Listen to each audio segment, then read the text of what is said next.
Hello everyone, তোমরা সকলে কেমন আছো? আশা করি খুব ভালো আছো। আজকে আমরা চলে গিয়েছিলাম ডমিনোজে, যেটা বালুরঘাটে নতুন খুলেছিল। তো আমরা প্রথমে ভেতরে গিয়ে সিটে বসলাম, তারপরে ভেতরের ভিউটা ঠিক এইরকম ছিল, ভীষণ ভালো, পরিষ্কার পরিচ্ছন্ন, যেটা আমার খুব ভালো লেগেছিল।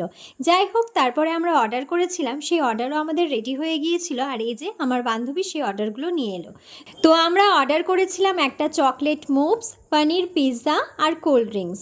তো এবার আমি ফার্স্ট টাইম ট্রাই করব পিৎজা। এর আগে আমি পিৎজা খেয়েছি, বাট আমার ভালো লাগেনি, যেহেতু এতটা পরিমাণে চিজ দেওয়া থাকে, যে চিজটা আমি খাই না। তো যার জন্য আমার পিৎজা খুব একটা ভালো লাগে না। কিন্তু ডমিনোজ বলে কথা, তো বালুরঘাটে ফার্স্ট খুলেছে, সেই জন্যই ফার্স্ট একবার ভিজিট করাই যায় ডমিনোজ। তো সেই জন্যই আমি গিয়েছিলাম। আর আমি যেই পিৎজাটা অর্ডার করেছিলাম, এই পিৎজাটাতে কোনো রকম চিজ ছিল না। তো যাই হোক, আমি যখন খেলাম পিৎজাটা, খেতে বেশ ভালো ছিল, মোটামুটি আমার ভালোই লেগেছিল। খুব একটা ভালো না, বাট লেগেছিল। কিন্তু আমার সব থেকে ভালো লেগেছিলো এই মুভসটা, যেটা খেতে ভীষণ ভীষণ ভীষণ ভালো, আর এত সফট যে কিছু বলার নেই। সব মিলিয়ে খুব ভালোভাবেই দিনটা কাটিয়েছিলাম। তো আমার এই ছোট্ট ব্লগগুলো তোমাদের কেমন লাগে অবশ্যই জানিও। আজকের জন্য এইটুকুই। সকলে ভালো থেকো, টাটা।